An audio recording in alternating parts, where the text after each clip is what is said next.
All right. So interestingly, yesterday in philosophy, we came to a point in the conversation where we were talking about, let's clear that and try it again, empiricism. And the question was, what specifically does that mean? And that took me back to the concept of poetically dwelling.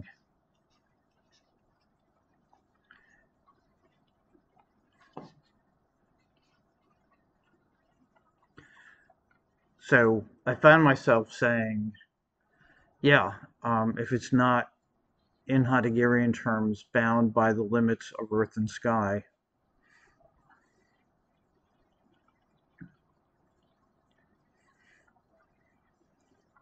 it does not exist. It's not relevant. And that immediately raised the question of, okay, if it's not relevant, then how does somebody who's essentially unable to see claim to be an empiricist?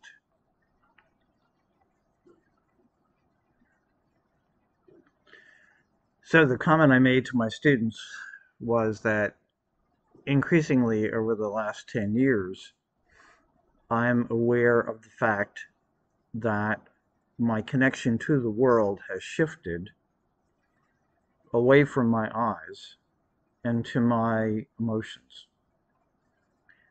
So part of what I want to look at today in terms of everything we've talked about so far, assuming it makes sense to you, is what does it really mean to dwell poetically? And does dwelling poetically somehow eliminate or dismiss our connectivity to the physical world? Because when we think about empiricism, what do we think about? Somebody who's driven radically by their perception of the world through their senses. So if we go back to Hume and company, as we've mentioned before, all knowledge of the world is dependent upon observation. And if we recall the conversation we had about Kant, we never know the essence of anything. Remember, Kant called that the Ding an sich.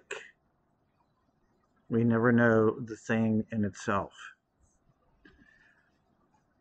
But the promise of empiricism in some shape or form is that there is a link between what we perceive and what is actually true. If you think about the implications of that, it's one of the reasons we found ourselves up against Immanuel Kant. Because his way of getting around the possibility that the universe is totally subjective was to postulate the link between the transcendental categories and the physical world. Make sense?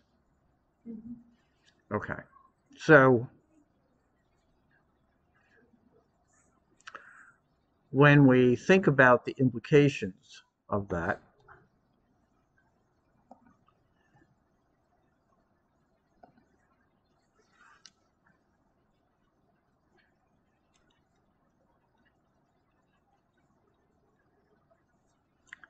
while time and space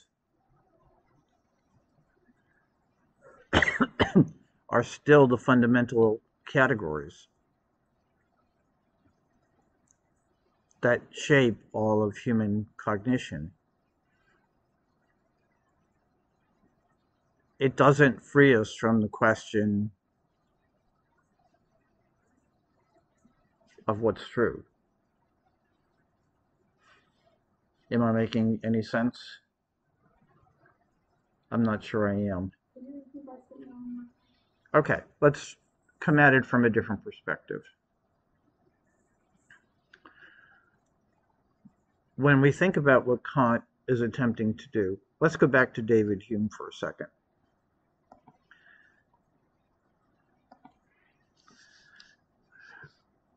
Hume, when he approached the world, said, on the one hand, all knowledge is based upon perception. If we follow that to its logical conclusion, then all knowledge of the world is ultimately subjective. We ultimately don't know the world. Does that make sense? Part of what we've seen is that what damaged Edward Herbert was the assumption that in some shape or form the intelligibility of the world produced some kind of objectivity. And what we've seen is that the rise of utilitarianism says that that just didn't work.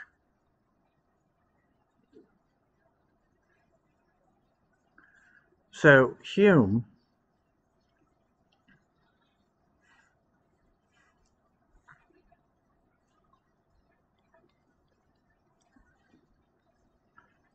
tried a different approach. If we look at the world, we see the complexity of the world. We have two choices. We can assume that the complexity of the world was totally random, or that it was intentional. By the way, does this line of argument sound familiar? Someone else we've studied used this same way of looking at the world. He said, let's begin with the assumption that the world is either absurd or it makes sense. If the world is absurd, if nothing makes sense, if there is no certainty, the world is absurd. I'm going to rule that out. Rene Descartes. So it's the same gambit, the same logic that Descartes used. You can't look at the physical world and not see that it is obviously ordered and structured. So we have two choices. Either the watch made itself or someone made the watch.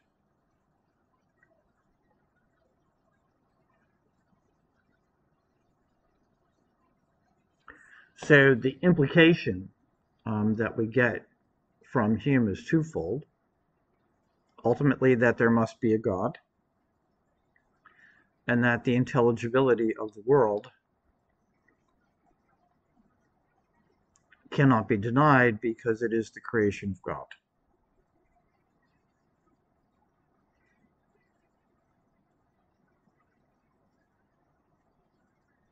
Okay, thoughts so far? Am I making more sense? Okay, so when we look at this, then we basically have painted ourselves into two options.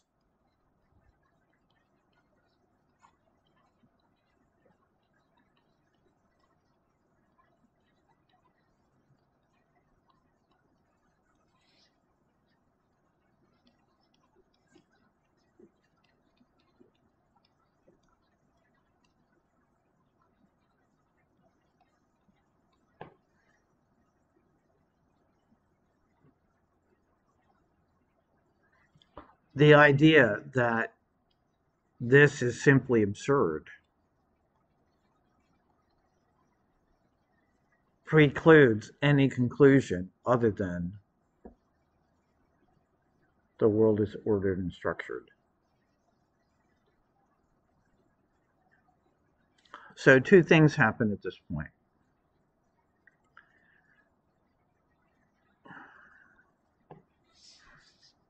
Initially, with deism and natural theology,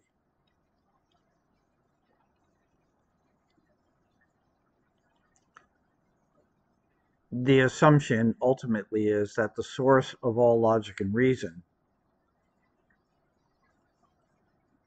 is God. So to know the world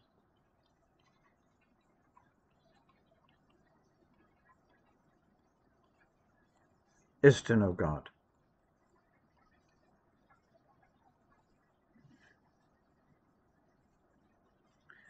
By the 19th century,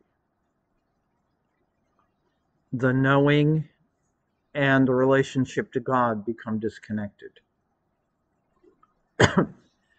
To know is to know the laws of the universe.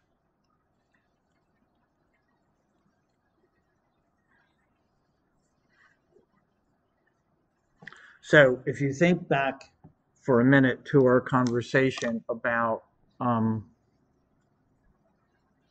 the Protestant Reformation, in philosophy, when we were talking about that yesterday, essentially the threat that Bruno and company posed was that if the earth was not in the center of the world, center of the universe, then God was not in the center of the universe, and any sense of truth collapsed. Right? So the argument became that the Bible could substitute. Instead of God directly being in the center of the universe, the center of all truth becomes the Bible. When that occurs, science detaches from religion. And remember, this is in part the whole dilemma that gets Bruno killed. Because for Bruno, it's not necessarily just the question of the sun being in the center of the universe. It's that science stands in judgment of theology. Remember that? So down comes the world. But the genius of the Protestant Reformation is to replace God with the Bible. Doesn't matter where God is now. But the result of that is that ultimately modern science replaces theology, but its assumptions about the nature of the world are the same. That the universe is driven by laws, that it is intelligible, it makes sense, it is ordered.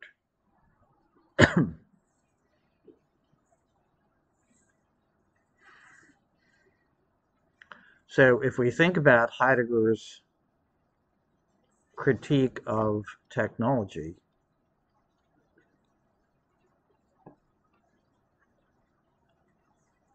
it's essentially that it distances us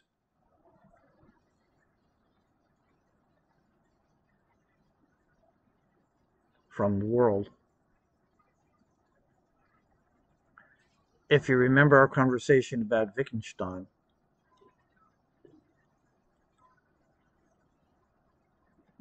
language is the scaffold we place around the world.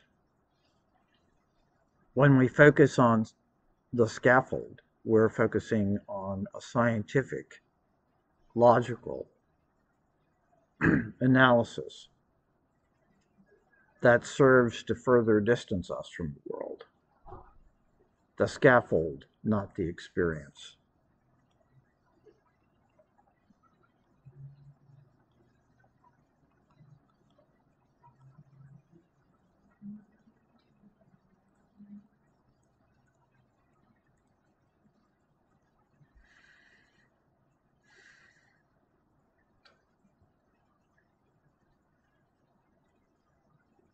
So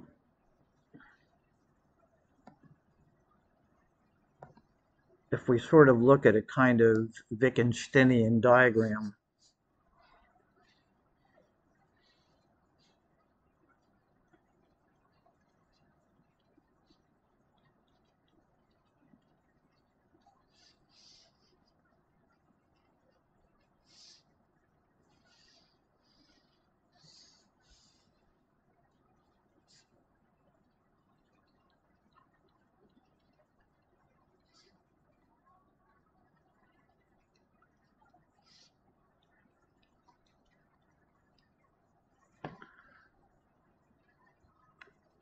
so Wittgenstein says there are two types of language. language which shows and language which says. And what I'm implying is that the language which says is essentially the scaffold. When we dwell poetically,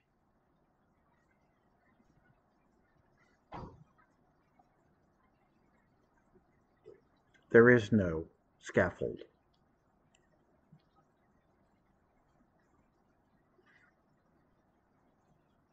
Okay, let me see if there are any questions so far and if this is making sense. Sure.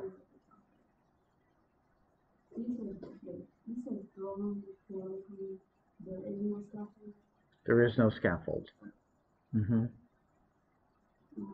My question is, what's the difference between language says and language? Okay. According to Wittgenstein, language which says is inherently the language of myth and poetry. There is no logic. It is the world as the world presents itself. Whereas, conversely, language which shows is totally, which says is totally dependent upon logic and reason. And that's why it fundamentally detaches itself from the physical world. So if you think about it, language which shows doesn't think about truth. It doesn't think about verifiability. Does that make sense? Okay. So if you think about it within that context, then the very enterprise of science no longer applies. Okay? All right. So when we talk about poetically dwelling, by definition, we're talking about stepping away from the very characteristics that cause Hume to assume there has to be a God there. The focus becomes not on knowing,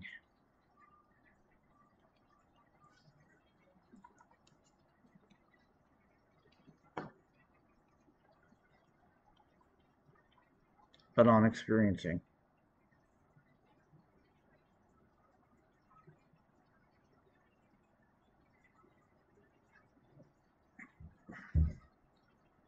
So ultimately, you could say that Zen Buddhism is right. There is nothing to know. That to truly be in the world is to never ask the question of truth and false. The question fundamentally shifts away from that. And try to adjust my screen again.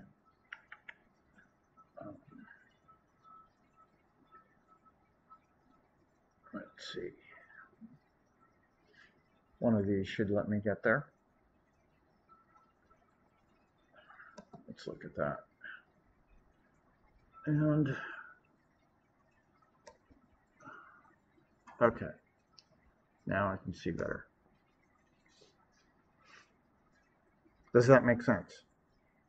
Yeah, but can you also say that God is like, you know, we talked about like the founder and first gen and second gen. Well, the third generation doesn't know that the founders existed in them. So could you say God's immortal and we are just the third generation trying to survive without the knowledge of the first gen? Exactly. And if you put it in another context, then one of the rules of mathematics in the 20th century was this: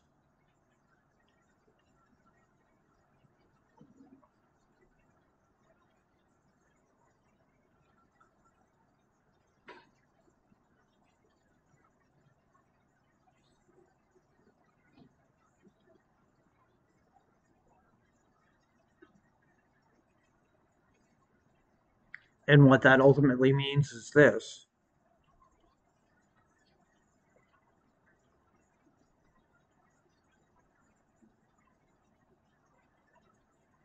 every logical system begins with a series of assumptions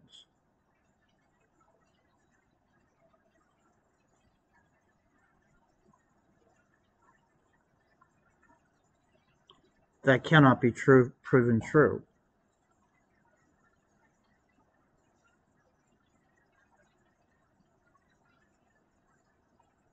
You simply accept them or you reject them.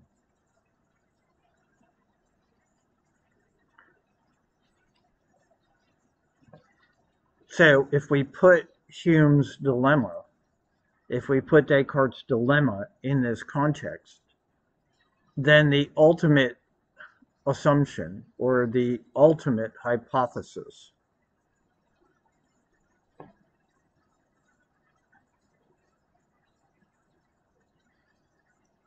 is that God exists.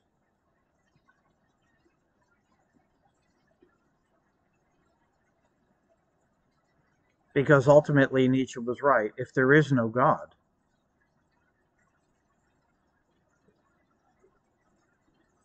there is no truth.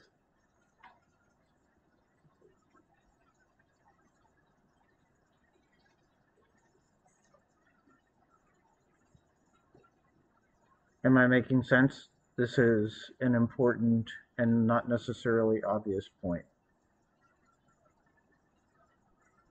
You okay, Ashley? Yeah. Okay. Absolutely. Okay. So when you think about this, then Nietzsche becomes dead on.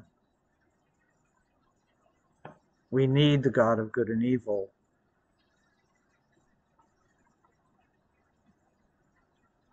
or the world falls apart. And if it's not the God of good and evil, then it is the God of science.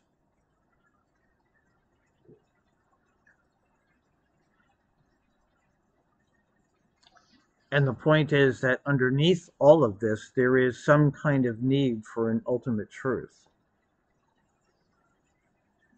a starting point that cannot be otherwise questioned.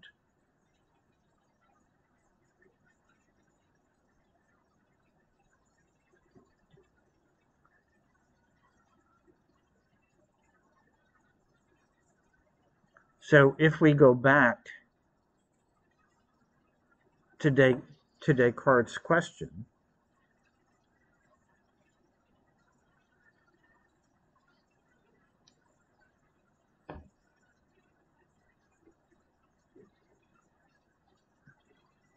and we look at those two objects, or those two options rather,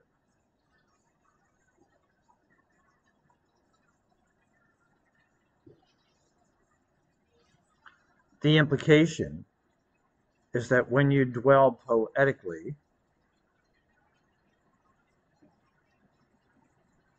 there is no need for certainty.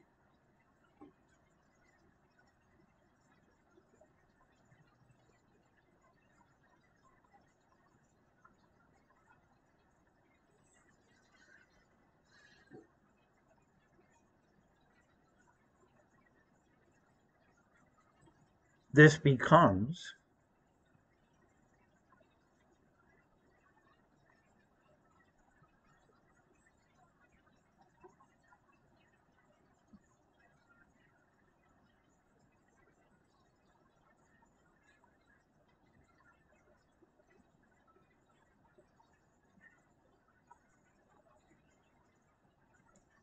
the two questions that we find in Heidegger.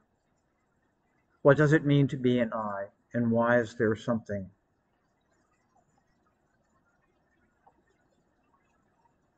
rather than nothing?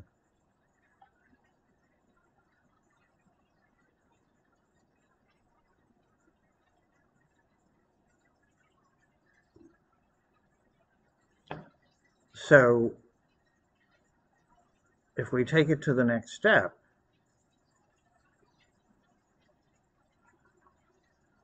we can focus on looking for the truth, or we can dwell, but we can't do both.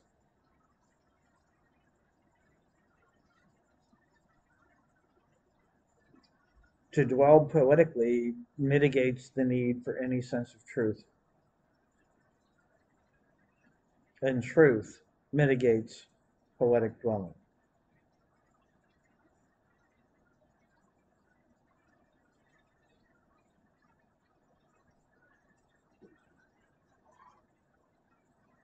Okay, let me stop there for a second. Is this making sense? So when we talk about things like the linear nature of logical time,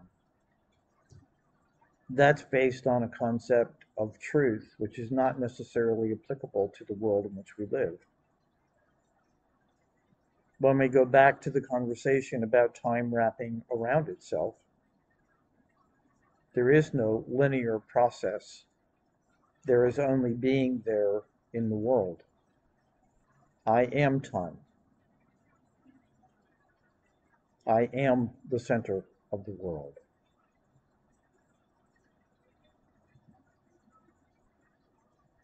Okay, questions, thoughts? Making sense? Okay, so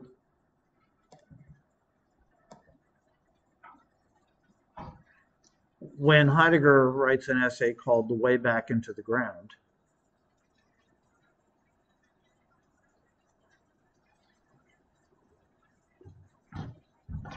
of metaphysics,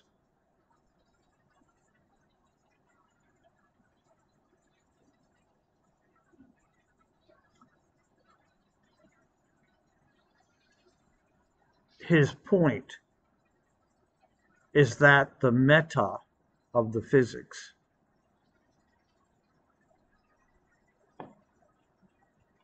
meta, beyond or above, in Greek, is in and of itself a fundamental departure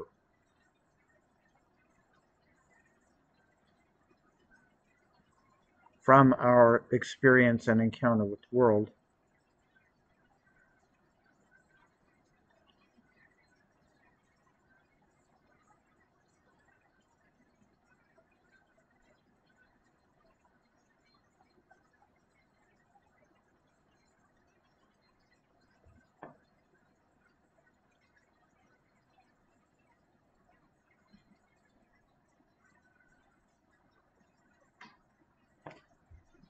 We said last week that the Aristotelian enterprise has effectively two domains: the metaphysical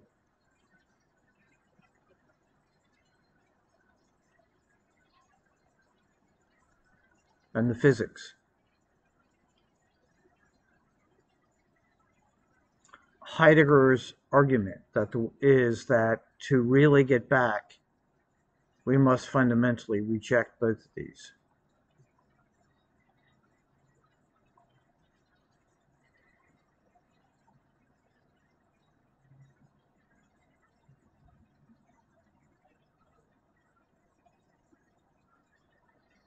That rejection is a letting go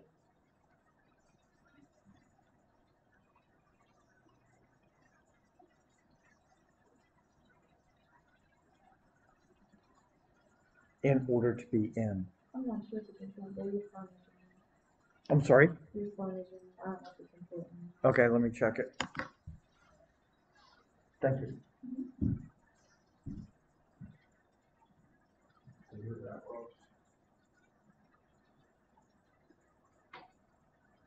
Yeah, you can hold it for sure.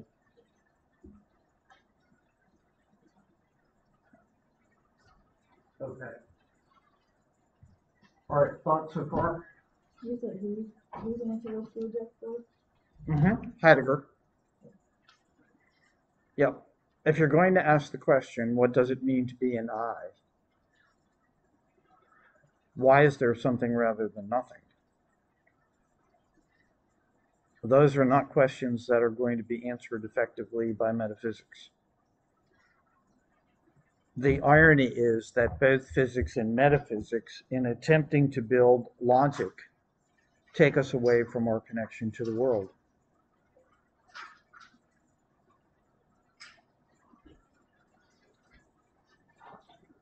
Make sense? Okay, so ultimately, if we reject this, then this is where the concept of dwelling and measuring,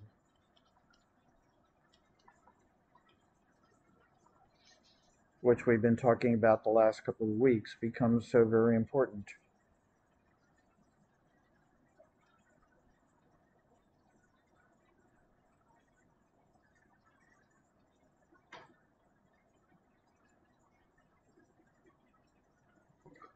So the $30 philosophical word is epistemology,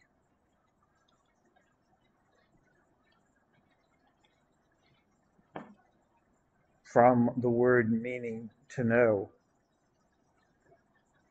in the sense of understanding.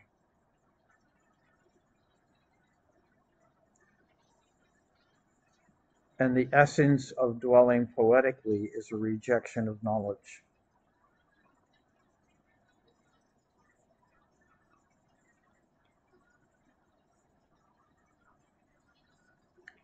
And the acceptance and affirmation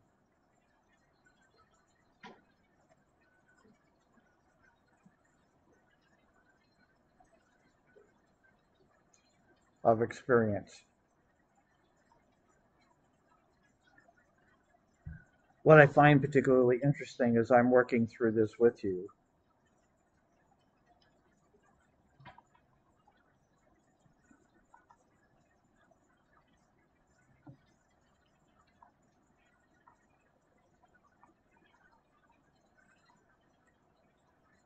there's no need for truth or objectivity. It doesn't matter to me whether my perception of the color red matches your perception of the color red. The experience of the appleness of the apple is all that really matters.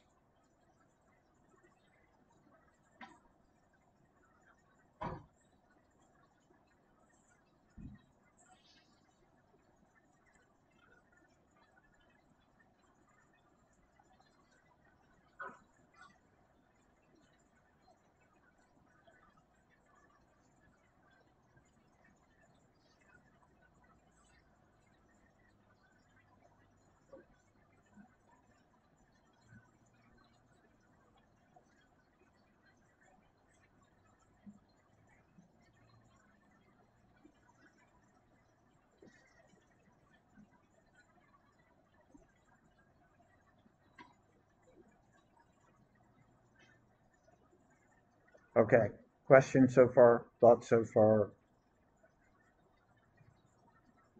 This is particularly deep, so I want to make sure we're good. Okay. Do you see a problem with this?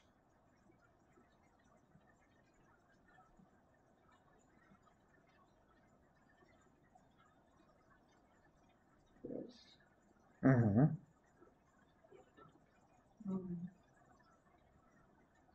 It's like trying to say that everybody sees the same. Mm-hmm.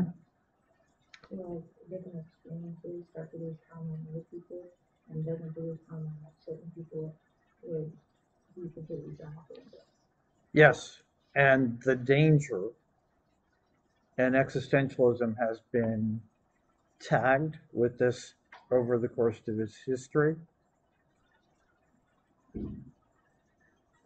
is that it falls prey to solipsism and to nihilism.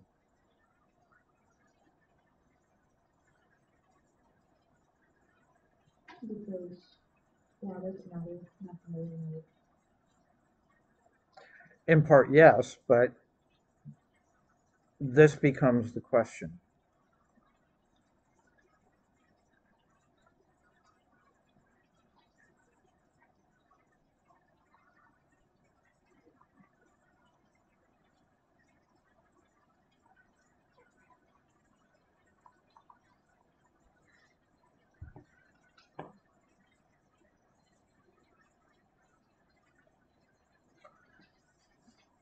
If we go back to our conversation about Camus,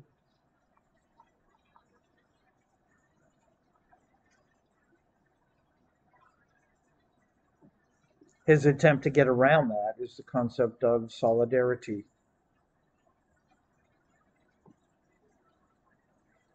But is that enough?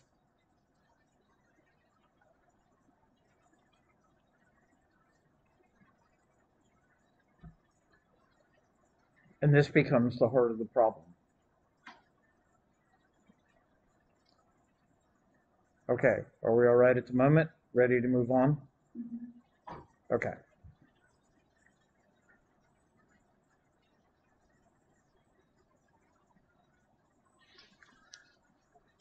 So now we come back to love.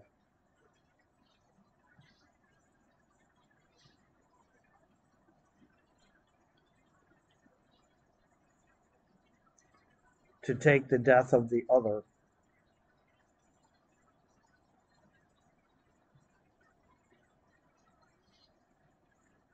as one's own.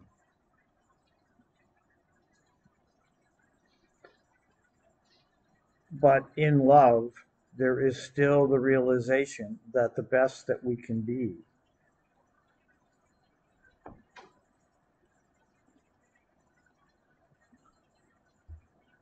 is alone together. There is also the realization that while I can take your death,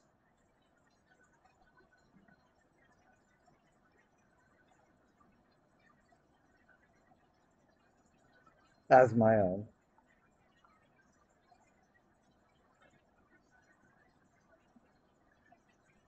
it still is not mine.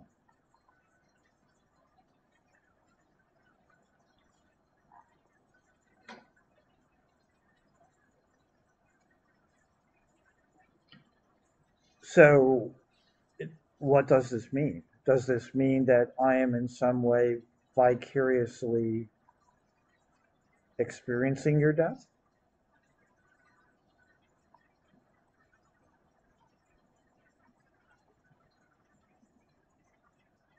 Or is there something more?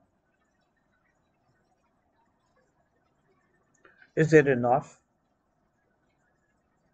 to be alone together? Or is this sense of aloneness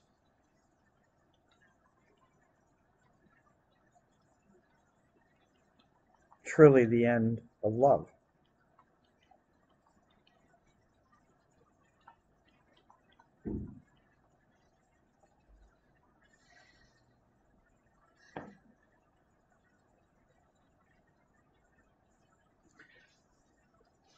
Though he meant it differently to some extent, Miguel Unamuno, when he talks about the overwhelming tragedy of human existence, is describing in part the essence of love.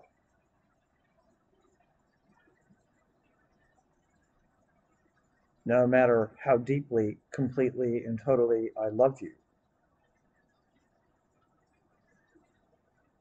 you remain apart. I can take your death, but you're still the one who will die.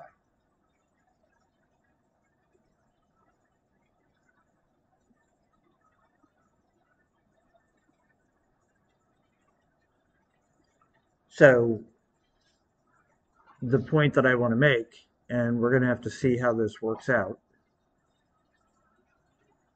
is that when you dwell poetically,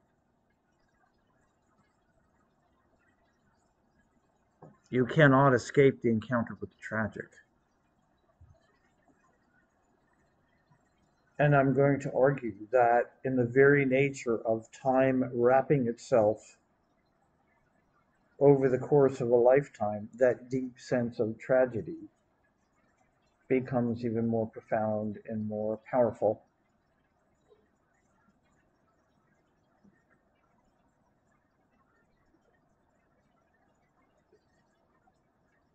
Okay, before I obliterate this, questions, comments, thoughts?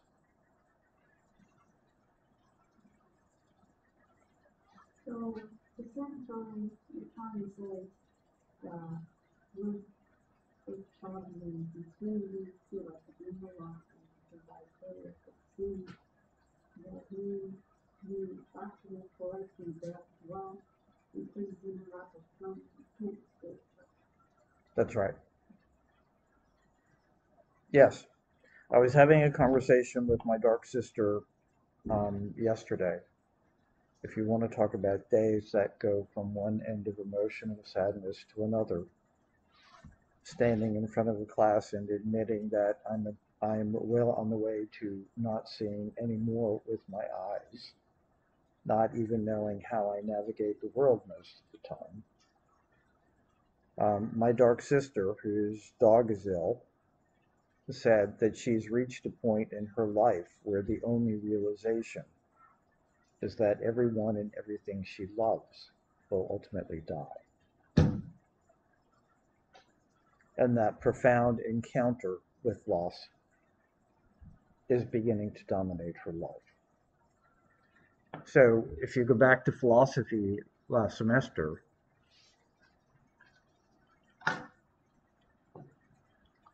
we talked about Camus' portrayal of Caligula. And we said that the reason Caligula murders everyone he loves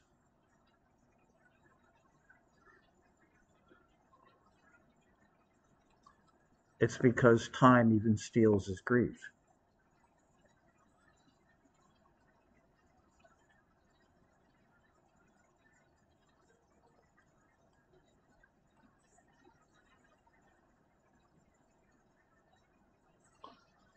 This is profoundly true in linear time.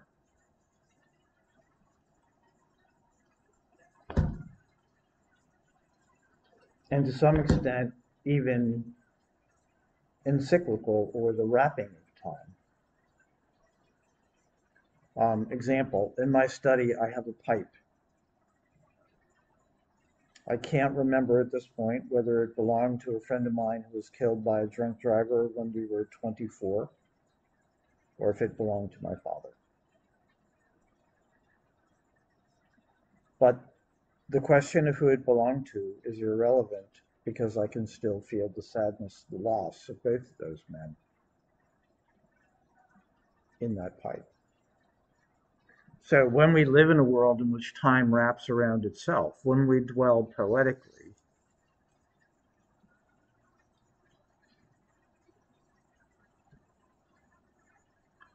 is effectively to wrap emotion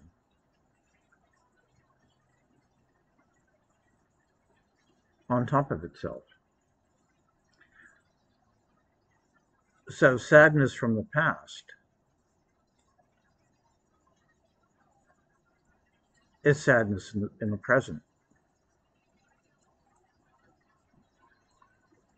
And it shapes my experience of sadness in the future. And there's a sense in which, over the course of my dwelling, my emotions intensify.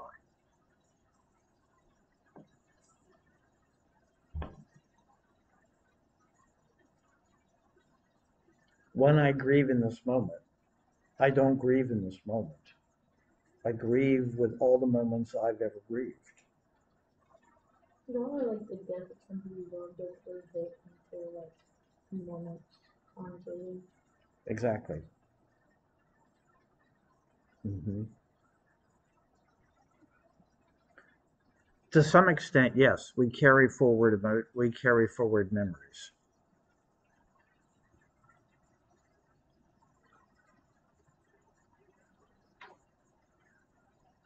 But more important than the memories are the emotions that we carry forward. And those emotions shape our dwelling.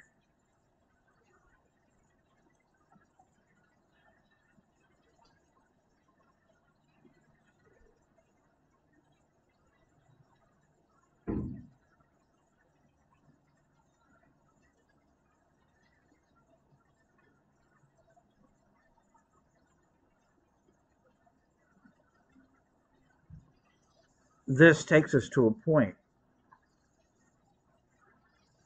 where we're caught in a kind of perpetual tension. For example, the beauty of sadness.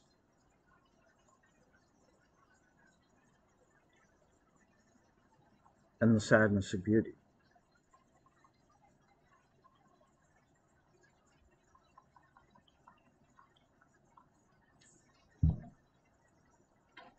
When I look at a flower in all of its glory, at the pinnacle of its beauty, I can feel the sadness of the flower.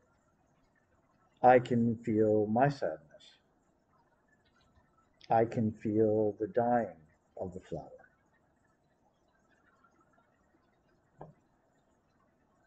So the more deeply we dwell, the more the tension between seemingly contradictory emotions intensifies over the course of our life.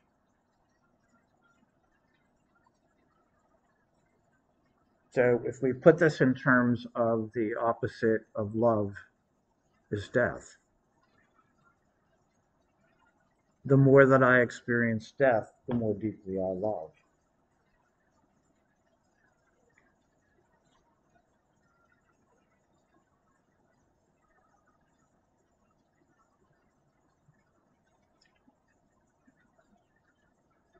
So, questions, thoughts?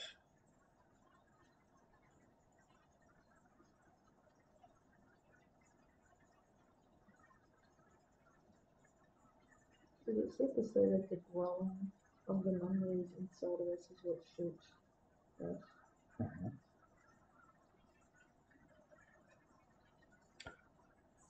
If you go back to philosophy, one of the things that we said was that what is fundamentally unique about humans, other than our awareness of death, is that humans can attach an emotional experience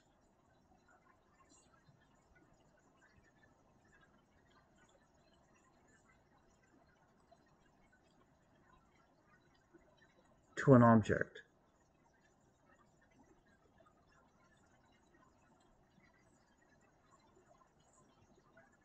and return to that experience.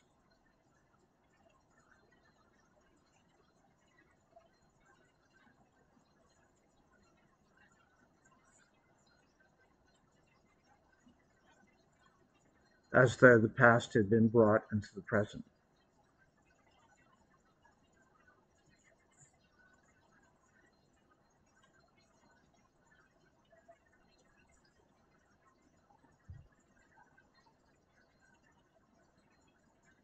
I didn't really understand that until last night. When I was playing basketball, a bracelet that my grandmother and my grandfather gave me for, I don't know, it was a birthday when I was younger, but they both died. And the bracelet got knocked off.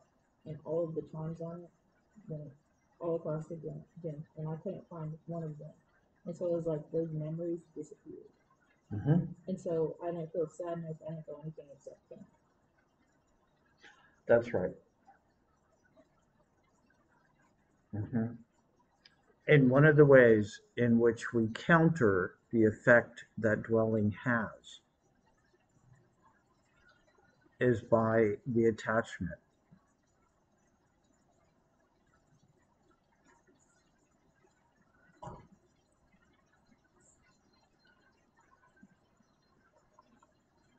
Because dwelling makes us want to forget.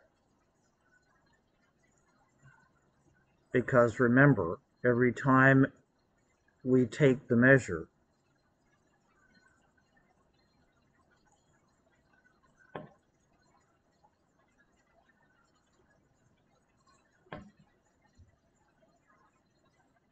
our relationship to all the objects around us profoundly changes. I am not there anymore. I am here now.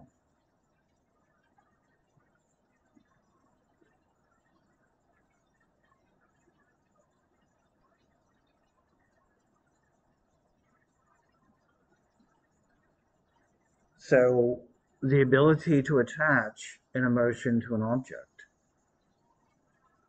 essentially causes a kind of remeasuring of the world.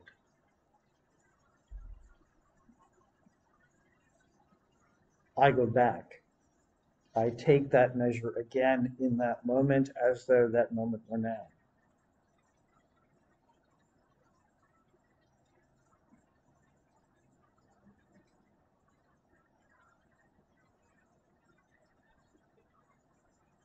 So that sense of the measuring always being remeasured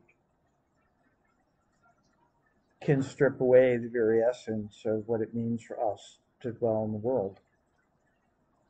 And you're right, one of the primary ways in which that measuring is disrupted is by trauma.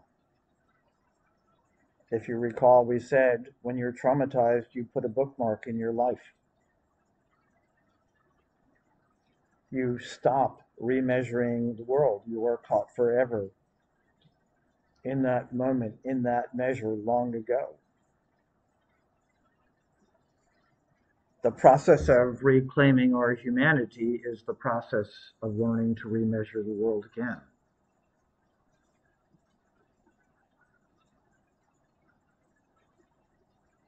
Does that make sense? Shall I go through that again?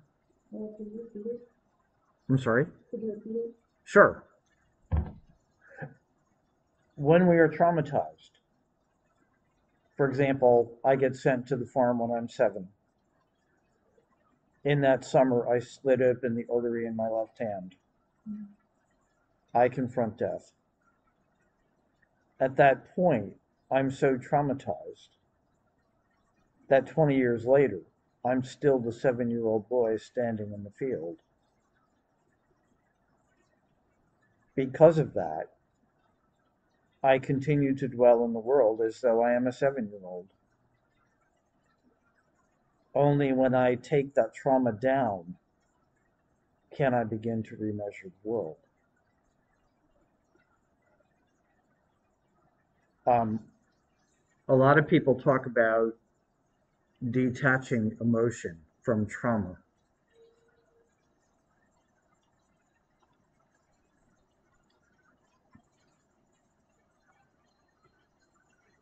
As though we can, in some way, separate the fact from the emotion.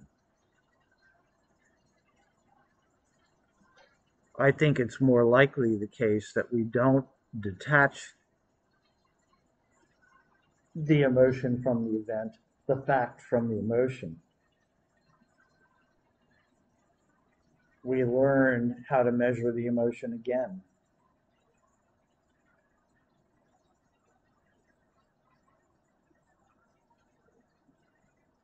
That sadness, that realization that I'm bleeding to death and no one is going to save me. All of the emotions I felt in that moment are still here. They just haven't stopped me from continuing to measure the world. I'm not Caligula. Time is not linear.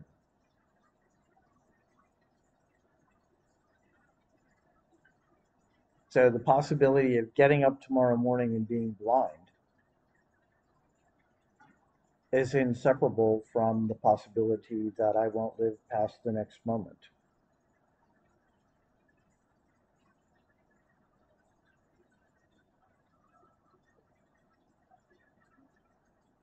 Am I making sense? Mm-hmm.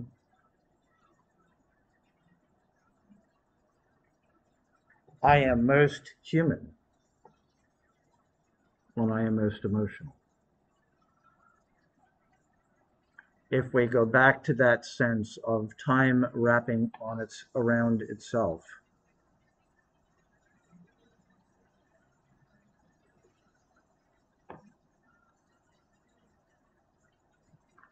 in that moment when past, present, and future are all together, when they are encapsulated in an emotional experience,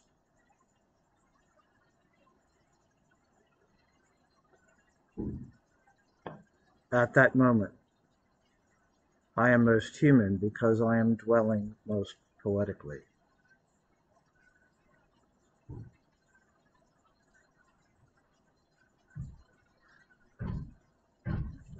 As we mentioned last week,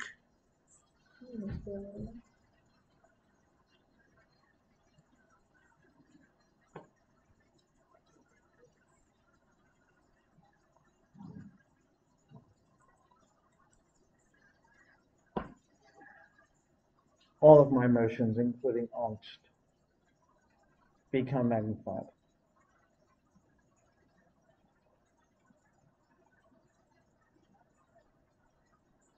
So the question then becomes,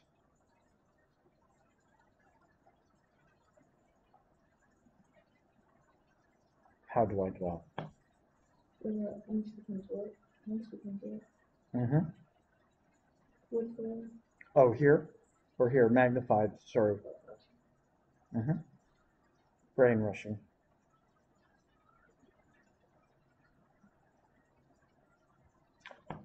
To go back to Wittgenstein, we mentioned this in philosophy too, the concept of a form of life.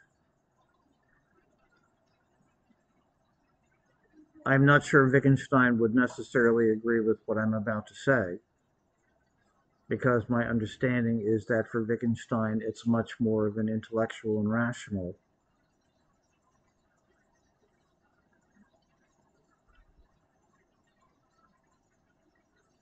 What I'm proposing here is that within Heidegger's unmetaphysical metaphysics,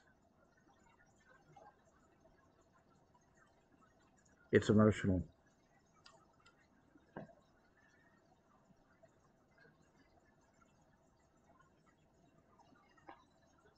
So if I continue to despair and deny, it becomes easier to despair and deny.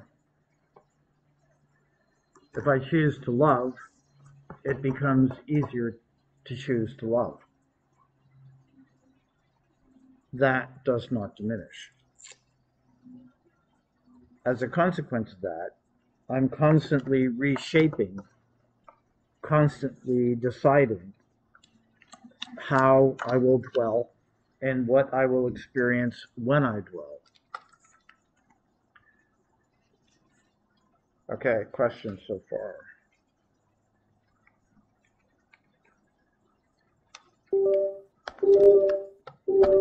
Yeah, I know. You're plugged in.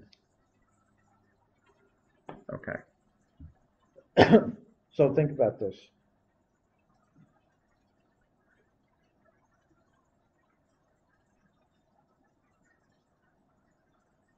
So yesterday you broke your bracelet, and now every time you touch that bracelet, did you find the missing charm?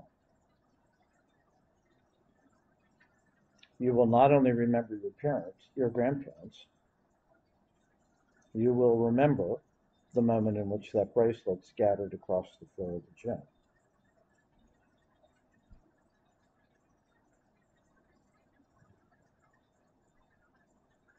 Every time I look at the dried roses in my study,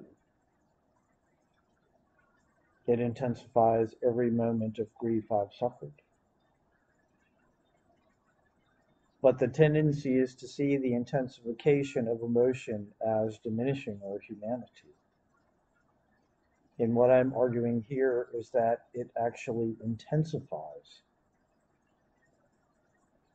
our humanity. The more I love, the more deeply I love. The more I'm happy, the more intensely I experience happiness. So, in this context,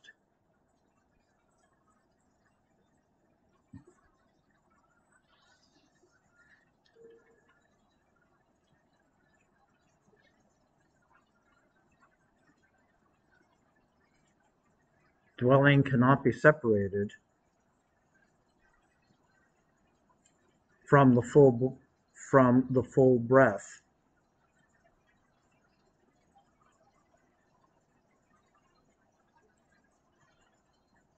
of human emotion.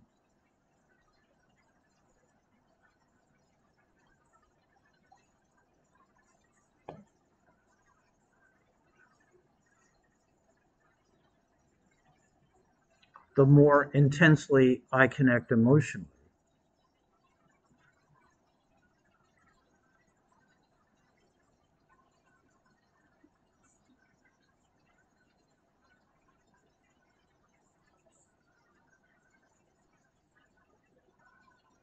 the more deeply I dwell.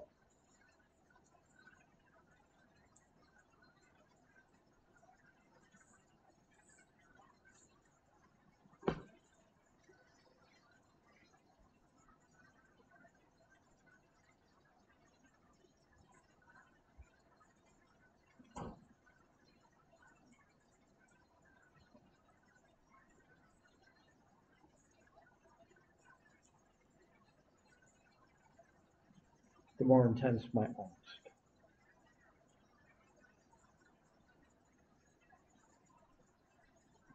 Okay, questions so far?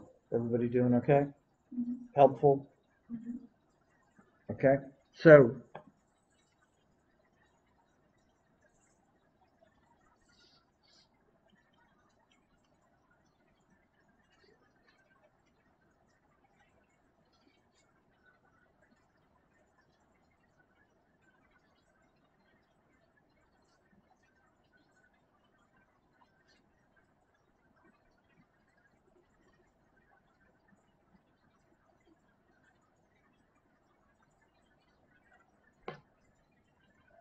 what does this tell us about solidarity?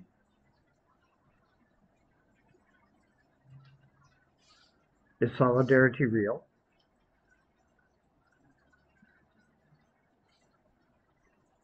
Just a possibility?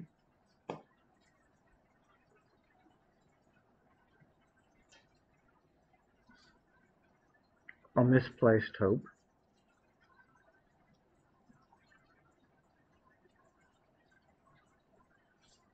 A goal never to be reached?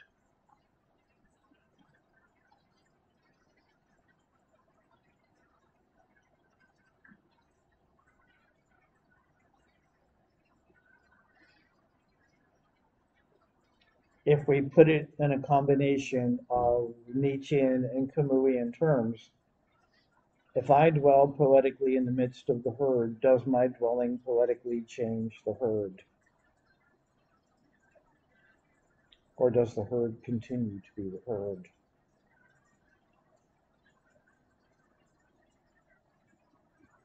And honestly, at this point, I'm not totally sure.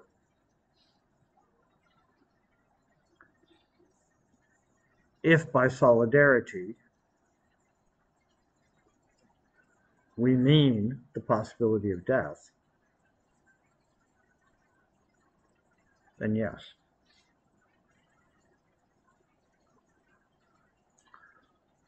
But does our poetically dwelling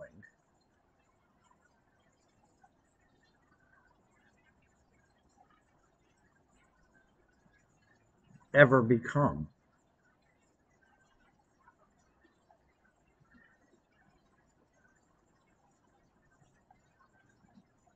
shareable?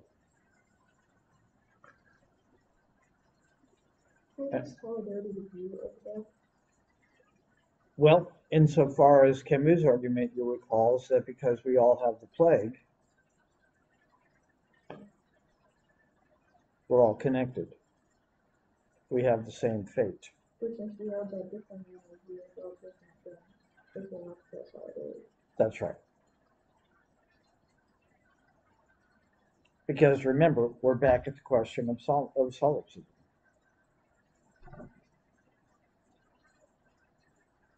We could also argue that even if it is solipsistic, it doesn't diminish the possibility of solidarity, nor does it diminish my ability to connect to you emotionally. Let's look at that.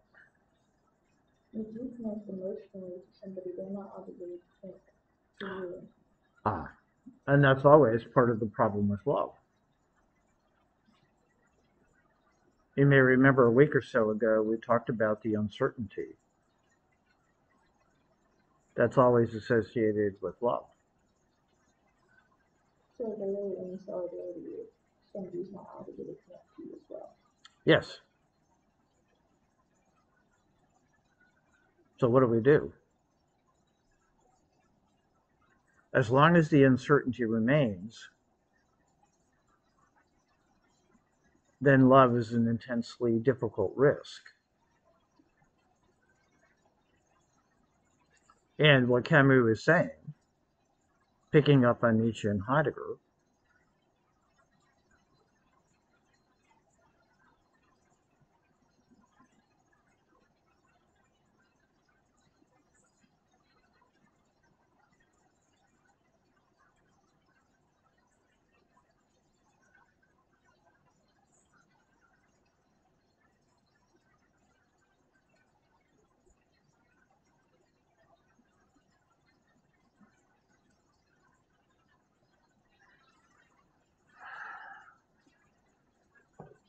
That being said, the only way for us to achieve solidarity is for all of us to take that risk.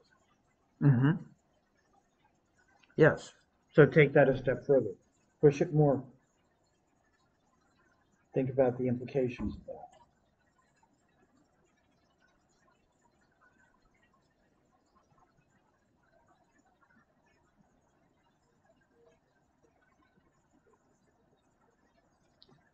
Just because someone has allowed you to take their death as your own doesn't erase the fact that you are still going to die alone.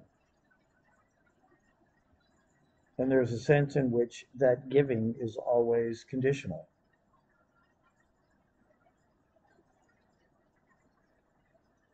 It can be withdrawn for no apparent reason,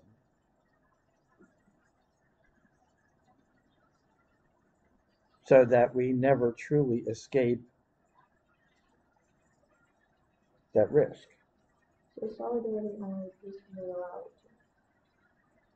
to. Mm-hmm.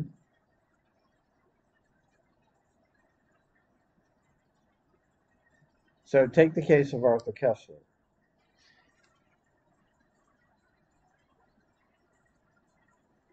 Do you remember what happened at the end of his life? He and his wife committed suicide. And the irony of their committing suicide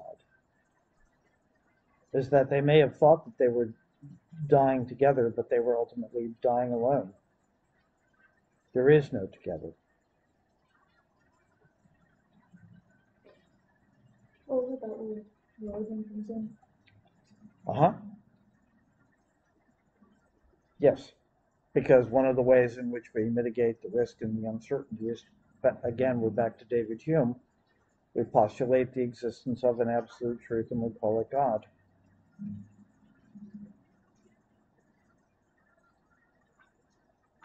But none of that is ultimately tenable in the face of the reality of the world. Deanna, you look deeply thoughtful.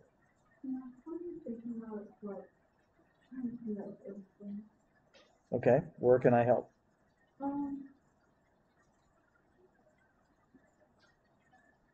think I'm still getting processing. Okay.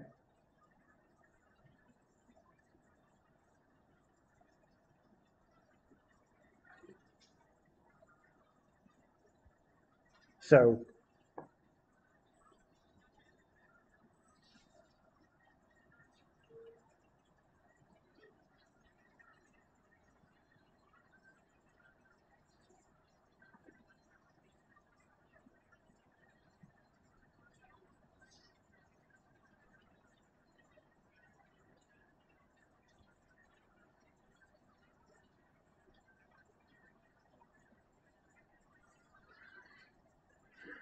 to dwell poetically is to dwell in and with uncertainty and risk.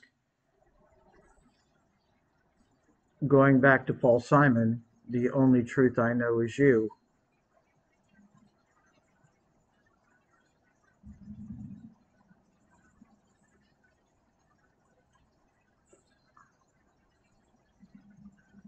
That is the essence of what it means to love.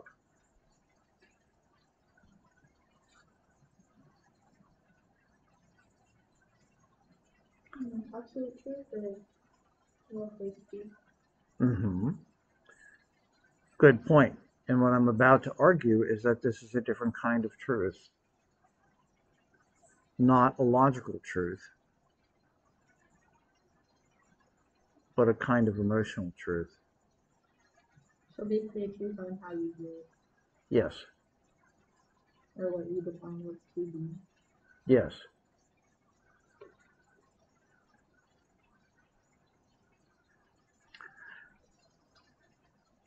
Think of it this way, and I'm not sure where this is going to go because I'm thinking through it with both of you. I may never know your most profound moment of sadness, but I can connect to your sadness. If you think about, again, let's go back to the bracelet. I've never had a bracelet given to me by my grandparents break. But when this bracelet broke, which she had given me, I will never forget that moment.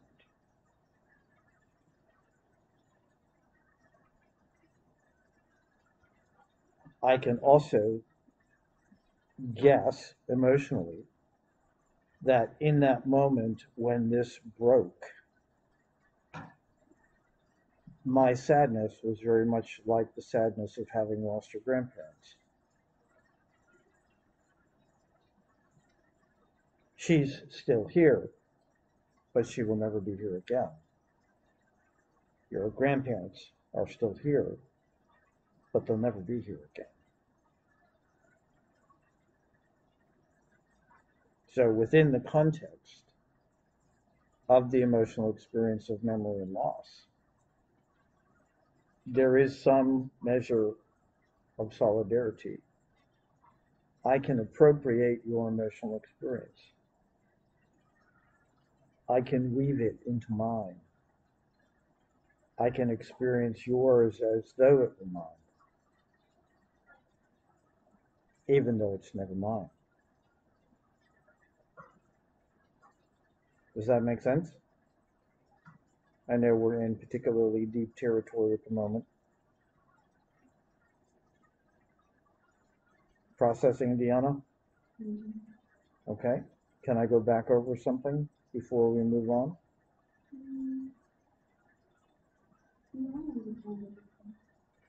Okay. So what we're theorizing at the moment is that despite the differences in our experiences, there is some mechanism by which humans are able to share, or maybe the better word is appropriate, that emotional experience.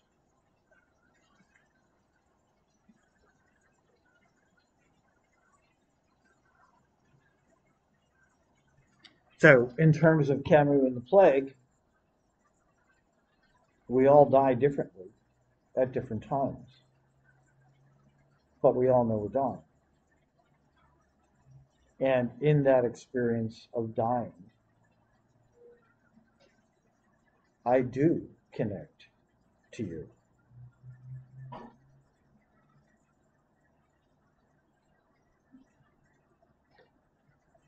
So if we put it in terms of getting to know someone,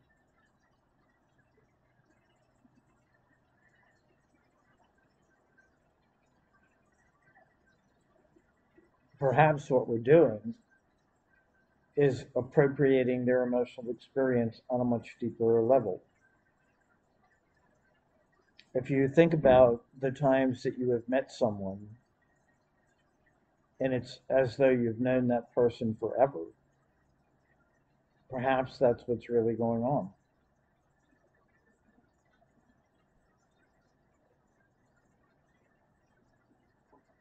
His or her experience of the world at a deeply emotional level in some shape or form is so close to yours that it's as though you're looking into the mirror.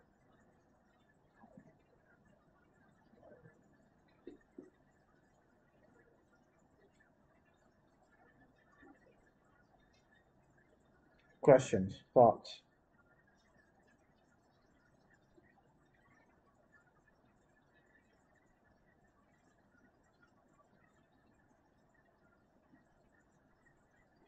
So let's put this in the context of I and we.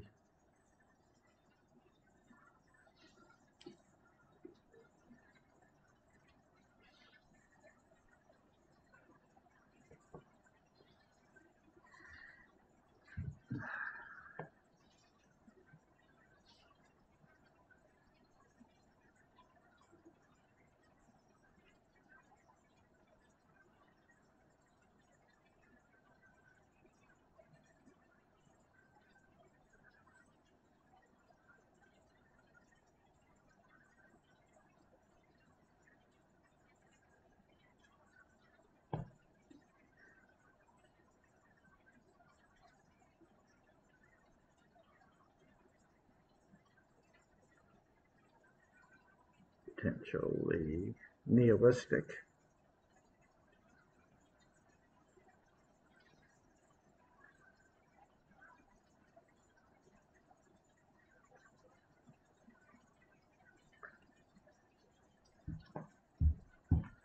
The fundamental reality of the modern world is alienation and individuation.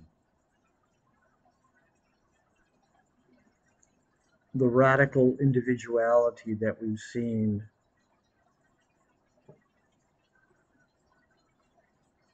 emerge over the last 400 years, most intensely in the last 100.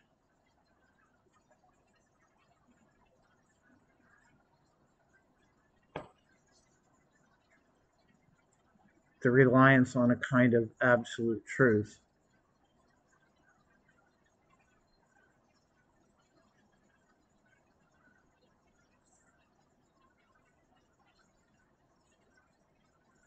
which we often see, and we're seeing again now. I and you, us and them. A bifurcation of the world in which we diminish the humanity of other people. I and we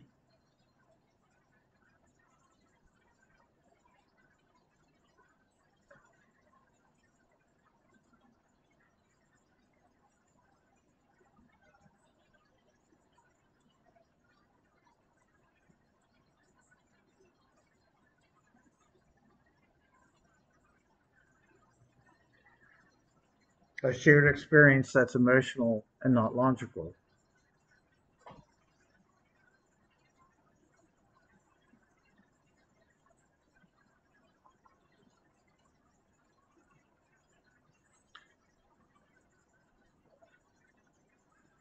There alongside presupposes some measure of solidarity,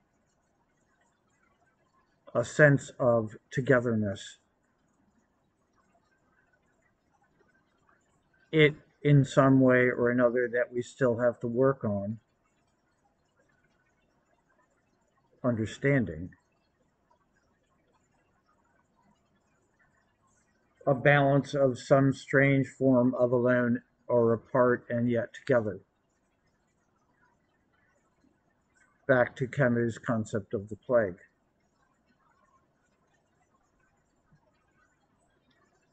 Perhaps we can argue that it involves a measuring that we take together.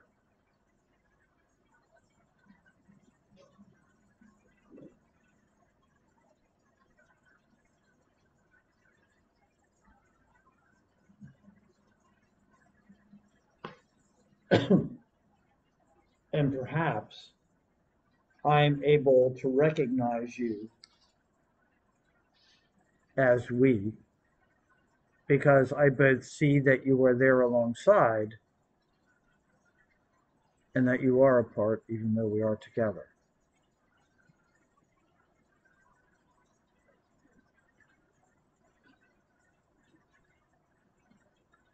Thoughts?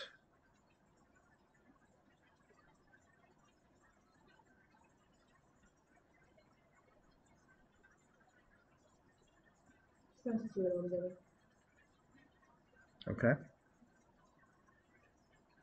So what do you think the implications of this are in the few minutes that we have left?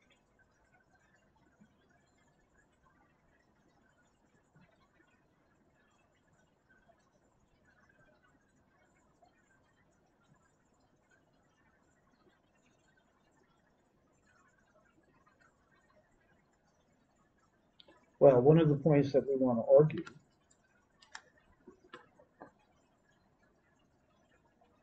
is that the IU model ultimately leads to the inability to make moral decisions. Because as we've seen over the last 400 years, without a sense of a universally, absolutely true concept, idea, or being, it falls apart. And it has. There is no sense of togetherness. There's just a continuing sense of separateness.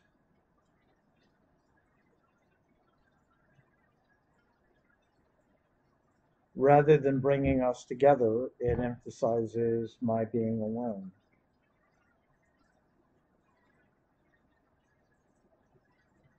And we talked about the implications of that in philosophy.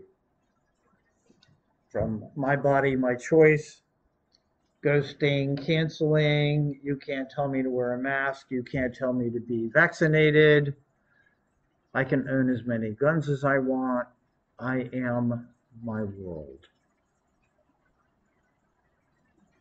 So, however, there might be a danger of solipsism at the bottom, it will never be nearly as radical as it is in the top.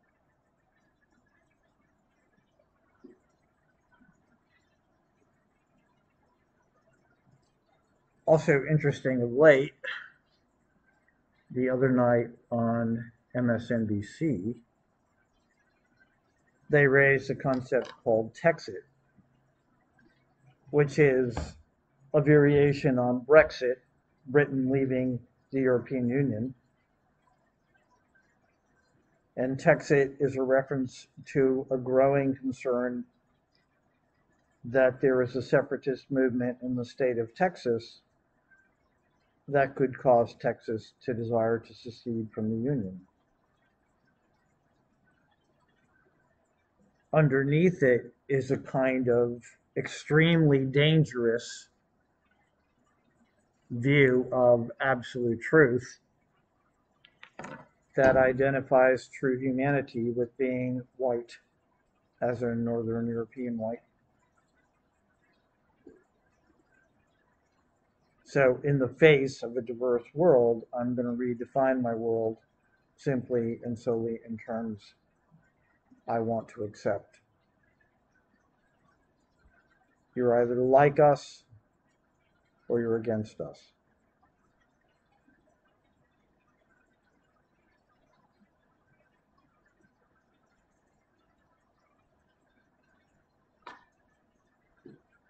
Okay, question.